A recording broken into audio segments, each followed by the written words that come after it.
बिस्मिल्लाहिर्रहमानिर्रहीम। अस्सलाम वालेकुम। आई एम खज़ीमा रुबाब।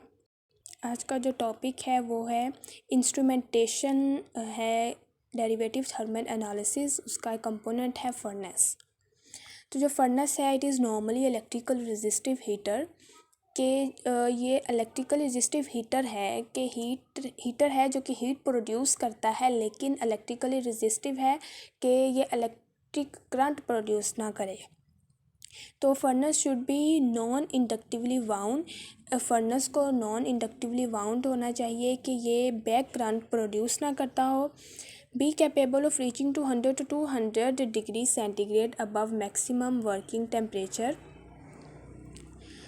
ये 100 to 200 डिग्री सेंटीग्रेड इस काबिल हो कि ये है अगर जो 100 to 200 डिग्री सेंटीग्रेड से अबव टेम्परेचर अगर तक भी जा सके कि working temperature maximum working temperature के लिए ये 100 to 200 डिग्री सेंटीग्रेड से अबव भी जा सके। Have a suitable hot zone of reasonable length. जो हॉट जोन है ये इसमें हीट को प्रोड्यूस किया जाता है जो कि फिर सैंपल तक उसको भेजा जाता है। तो जो हॉट जोन है वो सूटेबल होना चाहिए और उसकी जो लेंथ है वो रीज़नेबल होनी चाहिए। लेंथ ना बहुत ज़्यादा हो और ना या बहुत कम हो। तो रीज़नेबल लेंथ होगी तो हमें जो रिक्वायर्ड टेम्परेचर जो चाहिए होगा, टेम्परेचर जो हमें रिक्वायर होगा, जहाँ तक टेम्परेचर पहुँचना हो वो एज़ क्विकली एज़ पॉसिबल हो। कब होगा? जब हमारे पास जो लेंथ है ओजोन की वो रीज़नेबल होगी। Should not affect balance mechanism via radiation और अ कन्वेक्शन। जो बैलेंस मैकेनिज़्म है वो अफेक्ट ना हो किससे? Via radiation. जो रेडिएशंस है या कोई कन्वेक्शन है उसके ज़रिए उसकी वजह से जो बैलेंस मैकेनिज़्म है वो असरअंदाज नहीं होना चाहिए। जब हीट ट्रांसफ़र की जाती है फ्रॉम बैलेंस मैकेनिज़्म, हम हॉट जोन बात की कि हॉट जोन में हम हीट प्रोड्यूस देते हैं, उसमें वो हीट फिर सैंपल तक पहुंचती है। तो ओबियसली सैंपल को तो हीट रिक्वायर होती है कि उसको तो हीट की ज़रूरत होती है, लेकिन उस सैंपल तक जो हीट पहुंचती है उसके अलावा जो हीट है वो दूसरी जगहों पे भी मूव करती है। तो उस हीट को फिर मिनिमाइज़ करना पड़ता है। तो मिनिमाइजेशन के लिए हम फिर कन्वेक्शन बैफल्स यूज़ करते हैं। कन्वेक्शन बैफल्स के ज़रिए फिर जो बैलेंस मैकेनिज़्म से हीट ट्रांसफ़र हो रही है उसको मिनिमाइज़ किया जा सकता है। The materials used for manufacturing of resistance elements are governed by both temperature range and nature of gaseous environment in furnace।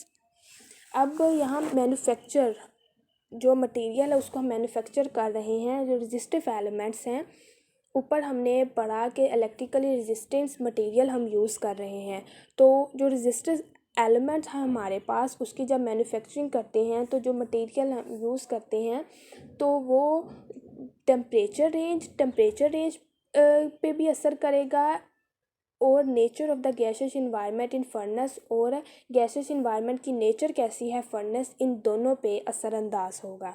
दोनों फैक्टर्स हैं जिसपे जो मटेरियल हम मैन्युफैक्चरिंग के रेजिस्टिव एलिमेंट्स की मैन्युफैक्चरिंग के लिए यूज़ कर रहे हैं वो इन दो फैक्टर्स टेम्परेचर रेंज, उसकी टेम्परेचर रेंज क्या होगी ये देखा जाएगा, और देखा जाएगा कि जो गैसेस इन्वायरमेंट है उसकी नेचर कैसी है फर्नेस के अंदर।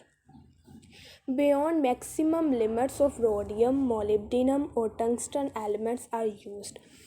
मैक्सिमम लिमिट्स तक अगर हम मैक्सिमम लिमिट्स है उससे अगर हमें ज़्यादा उससे परे अगर हम टेम्परेचर चाहिए होगा तो रोडियम, मोलिब्डेनम और टंगस्टन एलिमेंट्स है जो कि हम यूज़ कर सकते हैं। लेकिन सिर्फ जब नॉन ऑक्सीडाइजिंग इन्वायरमेंट हमारे पास होगा तब जो वर्किंग है लाइफ है ऑफ रेजिस्टिव फर्नेस की वो बहुत लिमिटेड होती है। ये फर्नेस का एक डिसएडवांटेज कह लें कि जो फर्नेस की वर्किंग लाइफ होती है वो लिमिटेड होती है।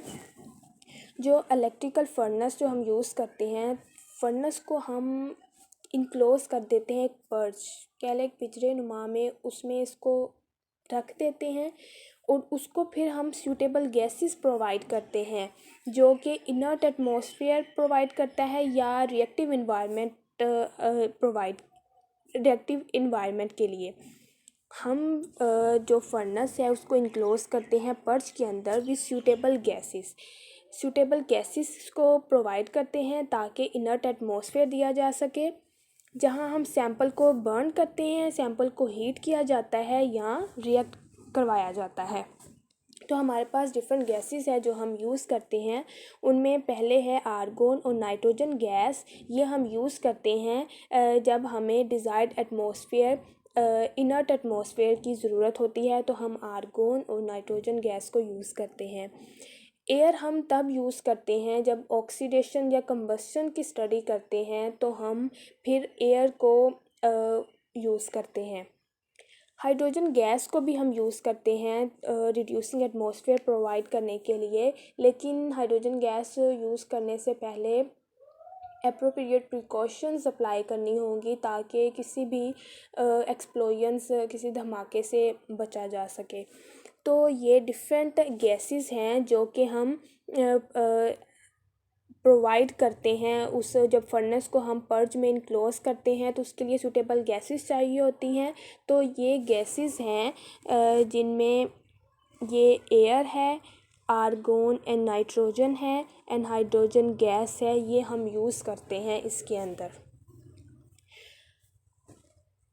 उसके बाद है कि मॉडर्न इंस्ट्रूमेंटेशंस की अगर हम बात करें तो पर्च को वो ये अलाउ करता है कि जब gas to be switch automatically, कि गैस जो ऑटोमेटिकली वो स्विच हो जाए, कि जो सैंपल है जो कि स्टार्ट किया है हम, जिसको हमने हीट करना स्टार्ट किया है कि इनर्ट एटमॉस्फेयर पे, and be switched to air और other reactive gas are high temperature, के जब टेम्परेचर अगर बढ़ गया है तो मॉडर्न इंस्ट्रूमेंट्स आ गए हैं कि ऑटोमेटिकली वो स्विच कर देता है कि अगर टेम्परेचर बहुत ज़्यादा होता है तो वो हाई टेम्परेचर दूसरा एक मैक्सिमम टेम्परेचर तक जाता है, उसके अलावा जो टेम्परेचर है फिर वो एयर की तरफ उसको मूव कर देता है। ऑटोमेटिकली स्विचिंग का प्रोसेस होता है मॉडर्न इंस्ट्रूमेंटेशन में। For example the sample holder and any instrument parts inside the furnace के अंदर हमारे पास सैंपल होल्डर या कोई दूसरा इंस्ट्रूमेंट पार्ट्स होता है, जैसे कि थर्मोकपल हम टेम्परेचर को मेजर करने के लिए यूज़ करते हैं, जो कि फर्नेस के अंदर होता है।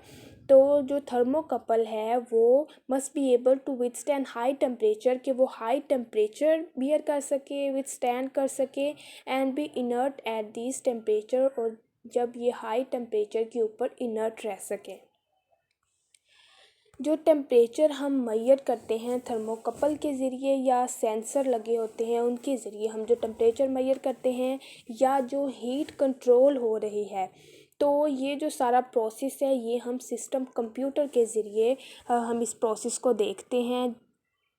एक कंप्यूटर सिस्टम है हमारे पास, तो इसको हीटिंग को कंट्रोल करने का, और जो थर्मोकपल जो मेजर कर रहा है हीट, वो कंप्यूटर सिस्टम के ज़रिए हम उसका रिज़ल्ट देखेंगे। फर्नेस को डिज़ाइन ऐसे किया सूटेबल उसकी डिज़ाइन किया जाए, सूटेबल स्मूथ, ताकि वो हमें जो हमें इनपुट दे रहा है वो स्मूथ इनपुट हमें दे। जो लीनियर हीटिंग प्रोग्राम है और फिक्स्ड टेम्परेचर है उसको मेंटेन किया जा सके। तो ये फर्नेस की डिज़ाइन पे डिपेंड करता है कि जो फर्नेस का डिज़ाइन है वो हमारे पास स्मूथ हो, सूटेबल हो।